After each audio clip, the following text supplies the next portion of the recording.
Welcome दोस्तों, मेरे YouTube channel में आपका स्वागत है। स्टडी विद हैशटैग हर्ष। आज हम पढ़ने जा रहे हैं क्लास 10th का चैप्टर 1 रियल नंबर। तो सबसे पहले रियल नंबर क्या होता है। रियल नंबर जो होता है वो रेशनल और इरेशनल नंबर का ग्रुप होता है। रेशनल और इरेशनल नंबर का ग्रुप क्या होता है और इरेशनल नंबर क्या है, चलिए फिर आगे बढ़ते हैं। सबसे पहले हम चैप्टर में पढ़ते हैं the fundamental theorem of arithmetic. The fundamental theorem of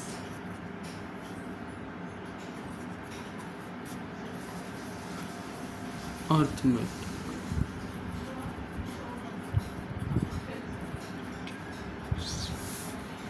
तो इसमें क्या है, फंडामेंटल ऑफ अर्थमेटिक थ्योरम में क्या है, चलिए देखते हैं। सबसे पहले बेसिक से चलते हैं।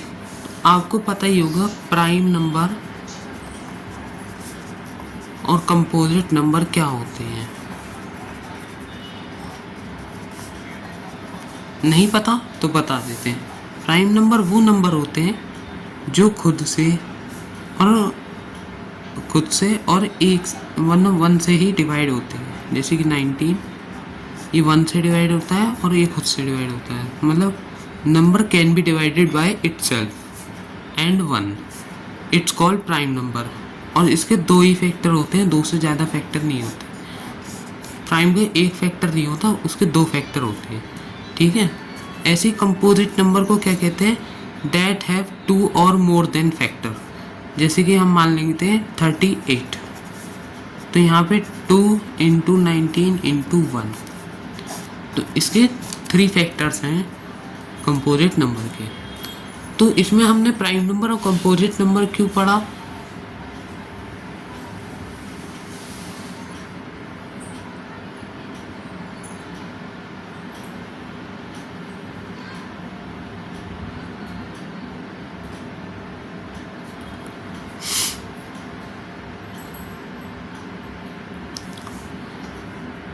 तो इसमें हमने प्राइम नंबर और कंपोजिट नंबर के बारे में क्यों पढ़ा, वो इसलिए पढ़ा क्योंकि इसमें बताता है composite number, any composite number can be uniquely expressed by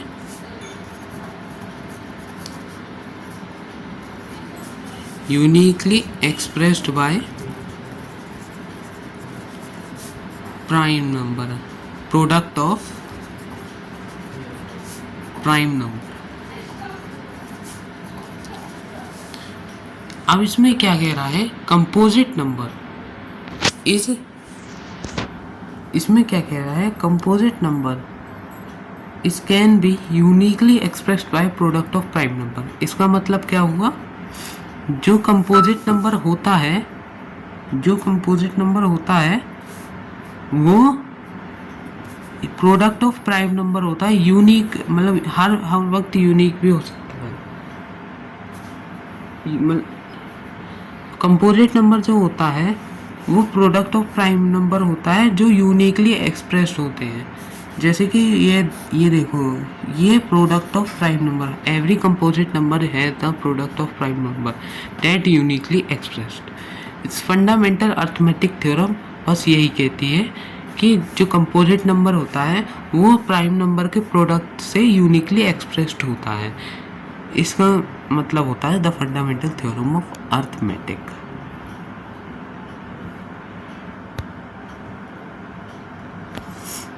जैसे हम कोई एग्जांपल ले लेते हैं, जैसे 105 का। 105 किससे डिवाइड होगा, 105 सबसे पहले 3 से डिवाइड होगा, 3 से 35, 5 से 7, 7, 1। इसमें हमें क्या पता, ये तीनों प्राइम नंबर हैं। और ये तीनों यूनिकली एक्सप्रेस्ड हो रही है। इसे कहते हैं अर्थमेटिक फंडामेंटल ऑफ थ्योरम। ऐसे कई एग्जाम्पल है।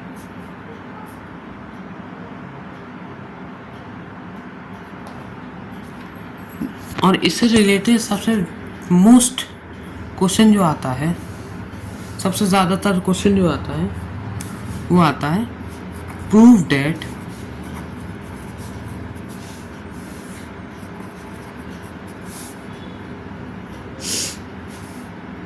Five into 11 into 13 plus 13 is composite number.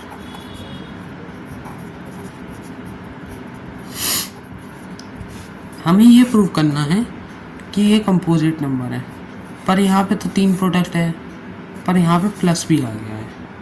यहाँ पे तीन मतलब 3 फैक्टर हैं, 4 भी कह सकते हैं क्योंकि 1 है, 1 हमेशा फैक्टर होता है, तो ठीक है। और पर यहाँ पे प्लस का 13 आ गया है, तो हम क्या करेंगे 13 प्लस 5 इंटू 11 इंटू 13 कॉमन ले लें इधर से भी इधर से भी, तो 13 से डिवाइड होगा तो यहाँ पे आएगा 1 प्लस 1, ठीक है। 13 प्लस 55 इंटू 13 इंटू 55 प्लस 1 ऐसे बचा, तो 13 इंटू 56 इंटू 1। तो इसमें हम लिख सकते हैं कंपोजिट नंबर हैज़ 2 और more than factor. In this case they have 2 and more than factor, so they are composite number. तो हमने कंपोजिट नंबर की डेफिनेशन क्या पढ़ी थी, जिसके 2 से ज़्यादा फैक्टर हो उसे कहते हैं कंपोजिट नंबर। और इसी प्रूफ में हम इजीली ऐसा कर सकते हैं। इसका एक और एग्जांपल ले लेते हैं। इसका एक टेबल भी आता है, जैसे कि ये वाला 6 12, ये ऐसे चलता जाता है। ये एलसीएम की तरह ही होता है। जैसे यहाँ पे लीस्ट कॉमन, एलसीएम की फुल फॉर्म क्या होती है, least common factor.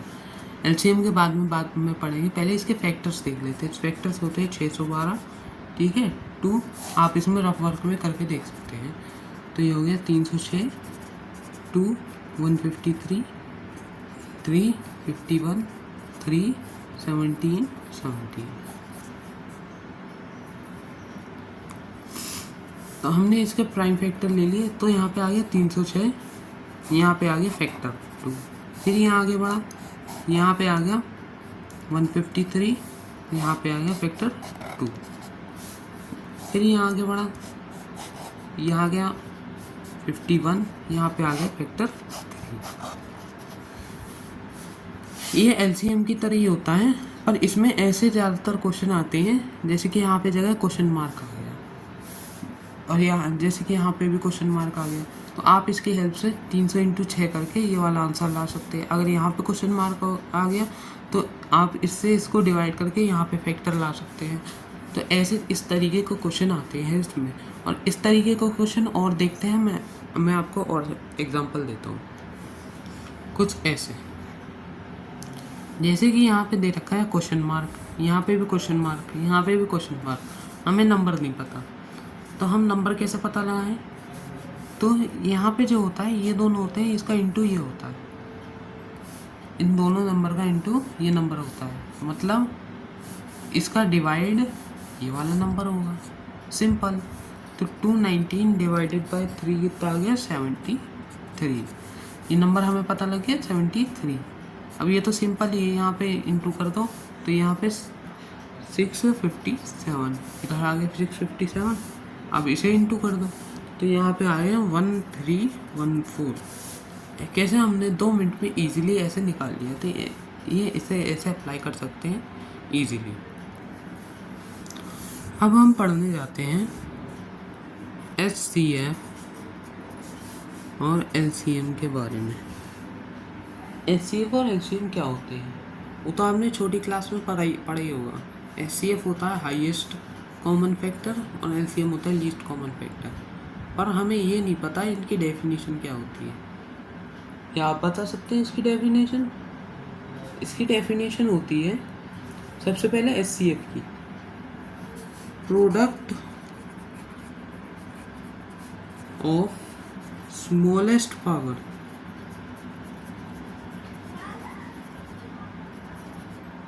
Of each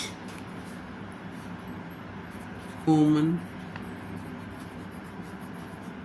prime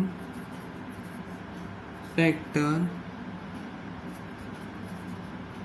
in the number.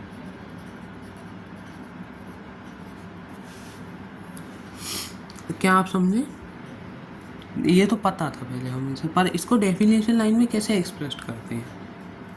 तो यहाँ पे पहले कॉन्सेप्चुअल नॉलेज सीखेंगे। यहाँ पे ऐसे क्वेश्चन का रट्टा नहीं लगाना है, तो पहले कॉन्सेप्ट सीखेंगे डीपली, कॉन्सेप्ट क्या है। तो एचसीएफ को क्या कहते हैं? Product of smallest power of each common prime factor. आप क्या समझे? इसमें समझ में आया जो एचसीएफ होता है, एचसीएफ होता है 2 नंबर का एचसीएफ ले तो उसमें जो स्मॉलेस्ट पावर होती है उसका प्रोडक्ट, और वो कॉमन प्राइम नंबर होने चाहिए। कुछ समझ में आया?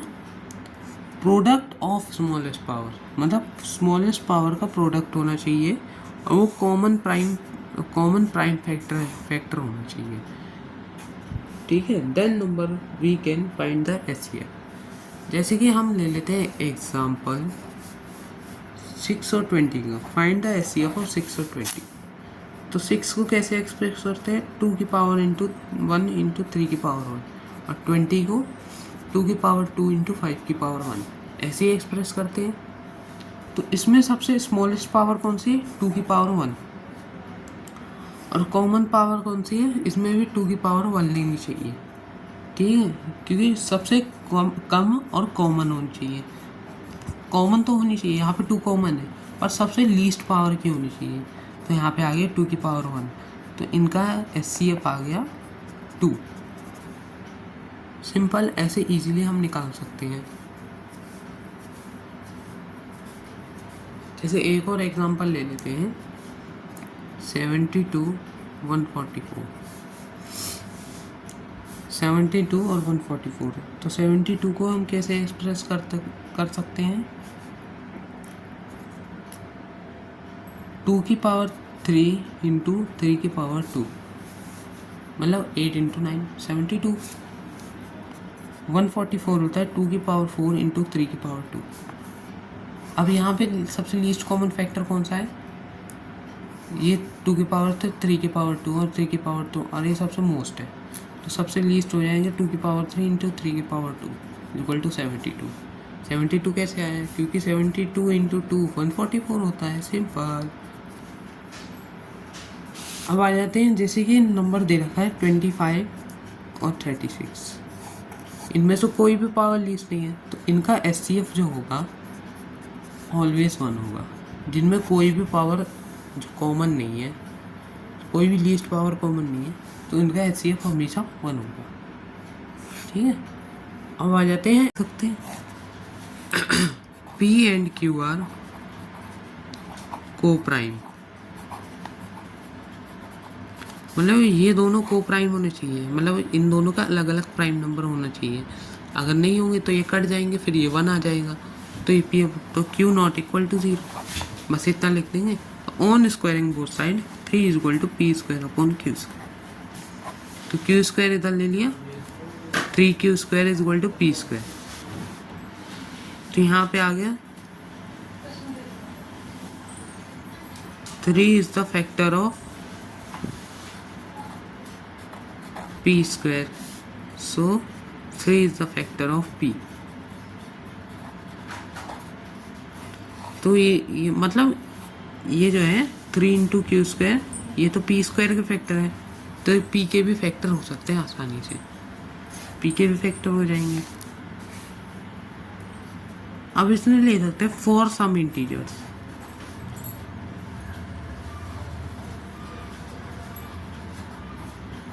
और सम इंटीजर्स, कुछ इंटीजर्स के लिए p इक्वल टू 3r भी हो सकता है। कुछ इंटीजर का हमने स्पेसिफाई नहीं किया है कौन सा इंटीजर है, तो p इक्वल टू 3r भी हो सकता है, मतलब r के 3 गुना। तो यहाँ पे हम लेते हैं तो p on squaring both side p is equal to 9r square, p square is equal to 9r square आ गया। तो p स्क्वायर हमने ऊपर क्या लिया था, p स्क्वायर लिया था 3q स्क्वायर, तो यहाँ पे लिख देंगे 3q square is equal to 9r square. ये इससे कटेगा, q square is equal to 3r square, q square is equal to 3r square आ गया। अब इसमें ये क्या कह रहा है, 3 इज द फैक्टर ऑफ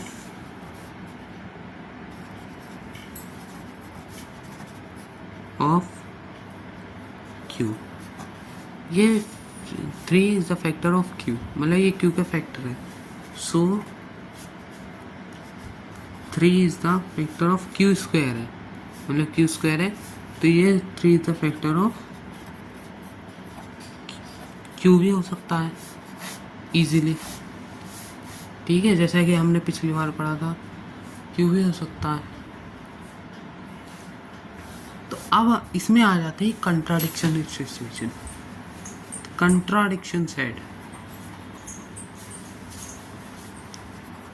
हमने तो माना था p एंड q आर को prime number, but it has same factor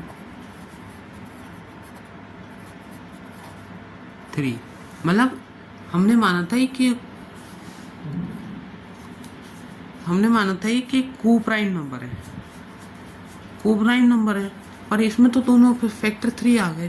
तो जो हमने एज्यूम किया है, आवर एजम्पशन इज रॉन्ग, मतलब जो हमने इसे रेशनल नंबर माना था तो वो रॉन्ग हो चुका है, मतलब सीधा सीधा वो रेशनल नंबर नहीं है, तो सीधा सीधा डायरेक्टली हो जाएगा तो √3 इज इरेशनल नंबर, जबकि वो रेशनल नंबर नहीं है तो इरेशनल नंबर हो सकता है ना। जब वो रेशनल ही नंबर नहीं है तो वो सीधा सीधा इरेशनल ही नंबर होगा ना, इरेशनल नंबर होगा आसानी से। ऐसे भी क्वेश्चन बहुत आते हैं, जैसे 3 + 7 √5 prove that it is rational number. तो 3 यहाँ पे हम ऐसे ही p/q की फॉर्म में ले लेते हैं, तो 3 + 7 √5, ये 3 माइनस में चला गया, 7 √5 3, तो √5 इज इक्वल टू यहाँ पे आ गया p - 3q/7q। तो हमने तो √5 इज, पर यहाँ पे जो है √5 इज इरेशनल नंबर, हमें प्रूव करने की ज़रूरत नहीं है। तो ये √5 इज इरेशनल नंबर, इसमें पहले से क्वेश्चन में दिया रहता है ये √5 है, इरेशनल नंबर है, तो प्रूव करो कि ये इरेशनल नंबर है कि नहीं। जबकि √5 इक्वल टू लेके √5 इज इरेशनल नंबर ये आ गया है, तो सिंपल तो ये भी इरेशनल नंबर ही होगा ना। जैसे कि p/q ये रेशनल नंबर है तो ये भी रेशनल नंबर होगा, पर √5 जो है इरेशनल नंबर है, ये तो इरेशनल नंबर है, और इरेशनल नंबर रेशनल नंबर के इक्वल नहीं हो सकता, रेशनल नंबर के इक्वल नहीं हो सकता, तो ये नहीं है, तो मतलब इट्स कॉल्ड ये इरेशनल नंबर है। ऐसे 1/√2 का आ जाता है, तो √2 1/√2 का इसी है, a/b ले सकते हैं ना यहाँ पे, तो b इक्वल टू √2a, ये यहाँ पे b/a इज इक्वल टू √2, ऐसे ही लिख देंगे हम इसे, इजीली ऐसे ही लिख देंगे।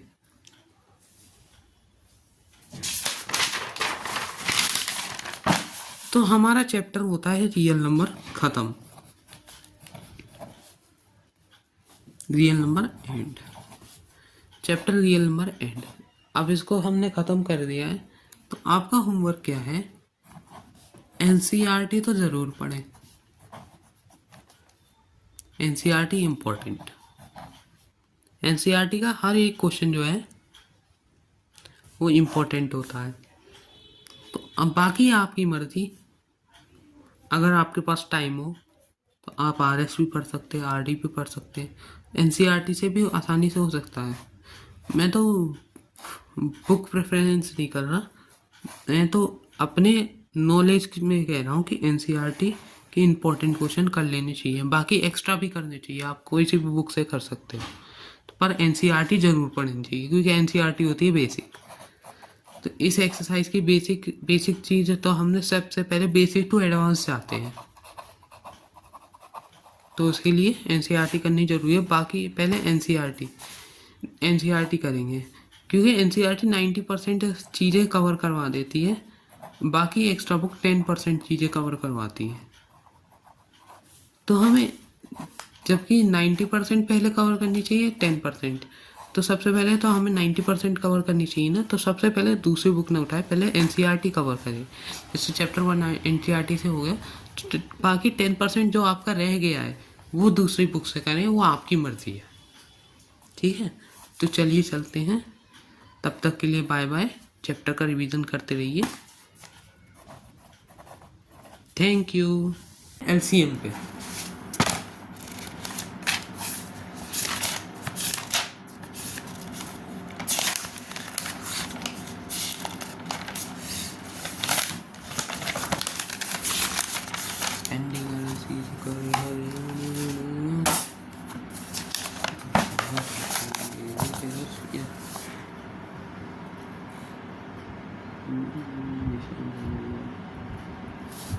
अब आगे क्या पढ़ा था, तो rational number z can be expressed on p upon q की फॉर्म, मतलब जो पी अपॉन क्यू की फॉर्म में एक्सप्रेस्ड हो जाए, तो पी अपॉन क्यू की फॉर्म में एक्सप्रेस्ड हो जाए पी अपॉन क्यू, तो equal to p upon q ले सकते हैं हम रेशनल नंबर को।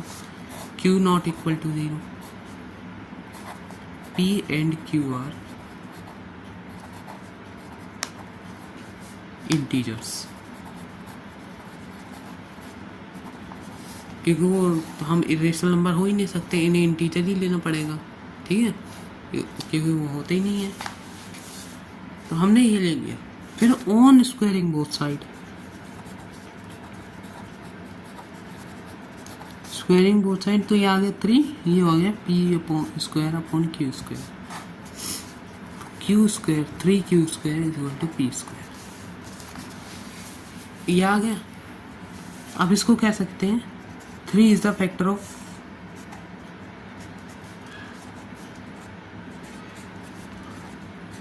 p square, ठीक है, 3 is the factor of p square, so 3 is factor of p, जबकि वो p स्क्वायर का फैक्टर है तो वो p का भी फैक्टर होगा, ठीक है। 24 12 144, 24 इंटू 3 72, अब आ जाते 0 4 6 8, ये आ गया 8640, LHS तो ये आ गया। अब ले लेते हैं RHS ले लेते हैं 72 इंटू 120, तो 120 इंटू 72 कितना हुआ, तो यहाँ पे ले लेते हैं 0, 72 इंटू 144 72 इज इक्वल टू 0 4 6 8, तो ये भी आ गया 8640, तो LHS is equal to RHS, then it is proved कि HCF ऑफ दैट नंबर और LCM of that number is equal to product of number, ठीक है। मतलब क्या समझे आप, इन दोनों का HCF इंटू LCM इन दोनों के प्रोडक्ट के इक्वल होगा। ये 3 के लिए अप्लाई नहीं होता, जैसे HCF ऑफ 12 7 और 21, ऐसे 3 के लिए नहीं अप्लाई होता है, बस ये 2 नंबर के लिए अप्लाई होता है।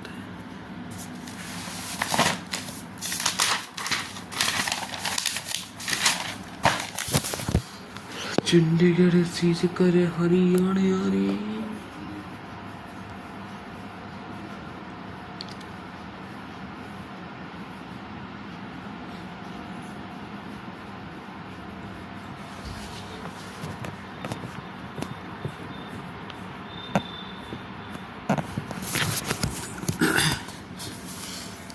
एक सबसे इम्पोर्टेंट क्वेश्चन जो वेरी इंपॉर्टेंट, मतलब बोर्ड में भी आ चुका है कई बार क्वेश्चन, दैट की 6 की पावर n, 6 की पावर n, मतलब check whether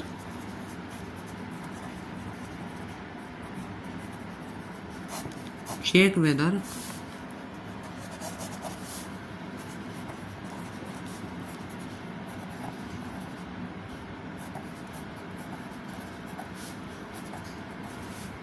check whether 6 power n cannot end with 0.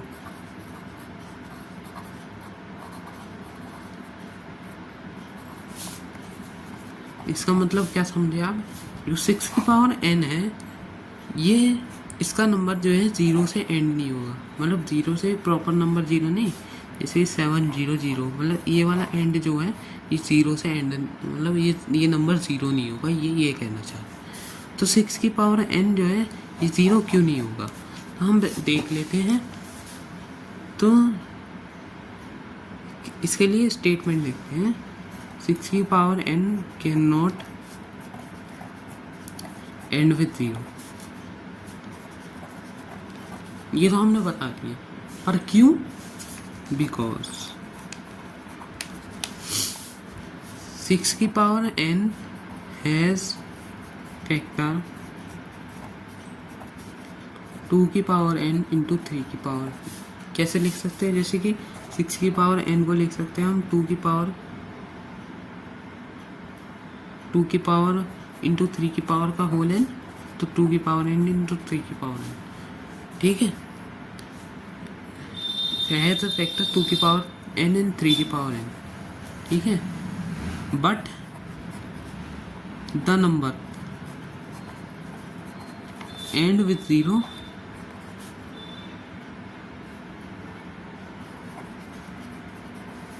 they should be has 2 की power n at least a pair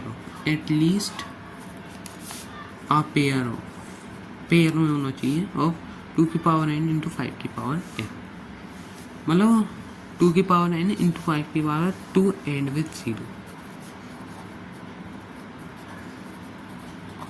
but 6 की पावर n हैज़ 2 की पावर n, मतलब यहाँ पे 5 की कमी है, तो ये it can't be and with 0, hence true. मतलब हम इस स्टेटमेंट से क्या समझे? 6 की पावर n जो है वो 2 और 3 का फैक्टर है, बट हमें एंड विथ 0 के लिए 2 और 5 का फैक्टर चाहिए होता है। बस इतना बताना है इसमें कोई घबराने की बात नहीं। It is very easy question. जैसा कि हमने चैप्टर की शुरुआत में पढ़ा था, रियल नंबर के 2 टाइप होते हैं। एक होता है रेशनल,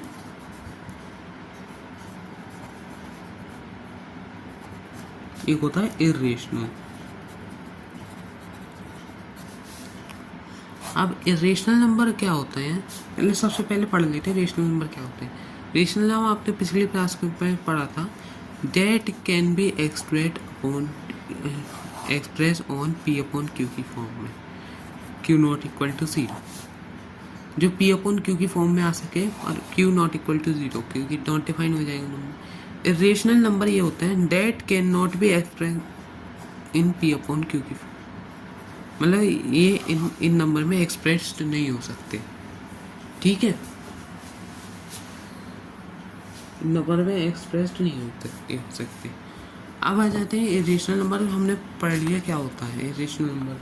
अब इरेशनल नंबर के तो हम पता कैसे लगाएं कि ये रेशनल नंबर है, जैसे कि √3। ऐसे क्वेश्चन आ जाते हैं कि प्रूव डेट √3 इरेशनल नंबर, कि √3 इरेशनल नंबर, ये कैसे करें? जब √3 रूट में आ रहा है 3, तो ये कैसे करें? तो इसके लिए प्रूव करना पड़ता है हमें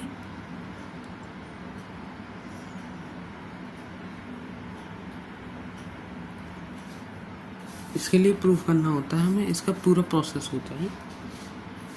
तो जबकि हमें रेशनल प्रूव करना है, तो हम इसे मान लेते हैं ये रेशनल नंबर नहीं, ये रेशनल नंबर है। लेट √3 इज रेशनल नंबर, के √3 रेशनल नंबर है। तो हमने ऊपर क्या पढ़ा था? तो rational number that can be expressed on p upon q की फॉर्म, मतलब जो पी अपॉन क्यू की फॉर्म में एक्सप्रेस्ड हो जाए। फिर हम ले लेते हैं for some integers. For some integers, कुछ इंटीजर्स के लिए हमने इंटीजर नंबर स्पेसिफाई नहीं किया है कौन सा इंटीजर नंबर है, तो हम ये ले सकते हैं c इक्वल टू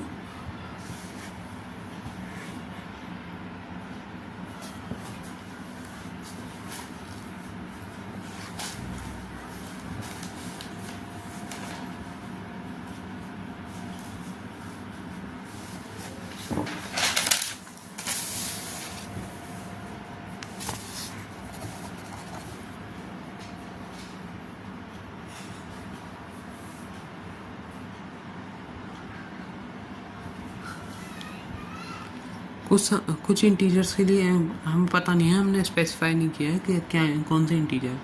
तो कुछ इंटीजर्स के लिए p इक्वल टू 3r हो सकता है, कुछ इंटीजर्स के लिए, है ना, ये हमने स्पेसिफाई नहीं किया है क्या इंटीजर है। तो p इक्वल टू 3r हो सकता है। तो यहाँ पे ले लेते हैं ऑन इसकी both side, p square is equal to 9r square. अब p स्क्वायर को पीछे क्या लिया था हमने, p square is equal to क्या था, 3q स्क्वायर, यही था ना, और ये माइनस ऐसे हो गया।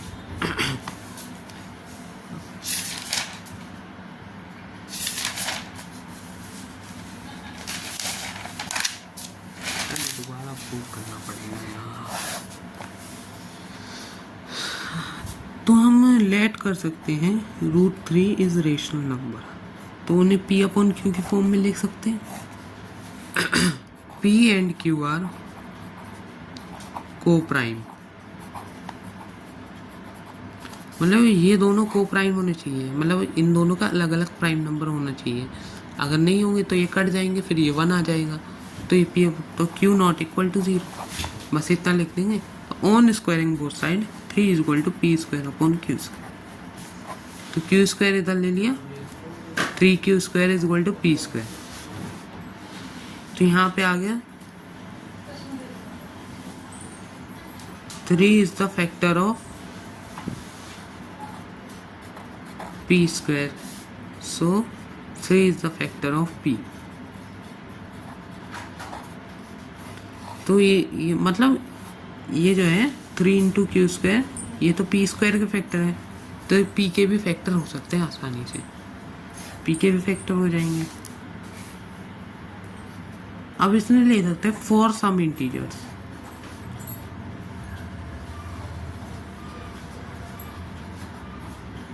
फॉर सम इंटीजर्स, कुछ इंटीजर्स के लिए p इक्वल टू 3r भी हो सकता है।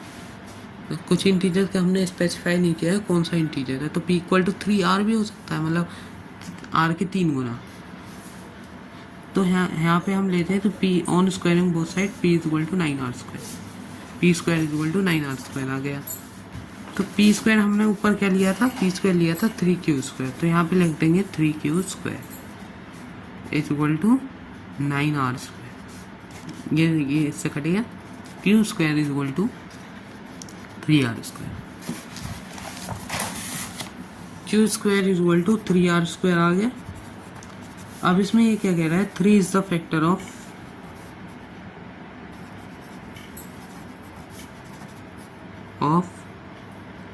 q, ये 3 is the factor of q, मतलब ये q का फैक्टर है, so 3 is the factor of q square है, मतलब q स्क्वायर है, तो ये 3 is the factor of q भी हो सकता है इजीली, ठीक है, जैसा कि हमने पिछली बार पढ़ा था, q भी हो सकता है। तो अब इसमें आ जाते हैं कंट्राडिक्शन सिचुएशन, कंट्राडिक्शन सेट। हमने तो माना था p एंड q आर को prime number, but it has same factor 3, मतलब हमने माना था कि हमने माना था ये कि को प्राइम नंबर है, को प्राइम नंबर है, पर इसमें तो दोनों फैक्टर 3 आ गए। तो जो हमने एज्यूम किया है, आवर एजम्पशन इज रॉन्ग। मतलब जो हमने इसे रेशनल नंबर माना था तो वो रॉन्ग हो चुका है। मतलब सीधा सीधा वो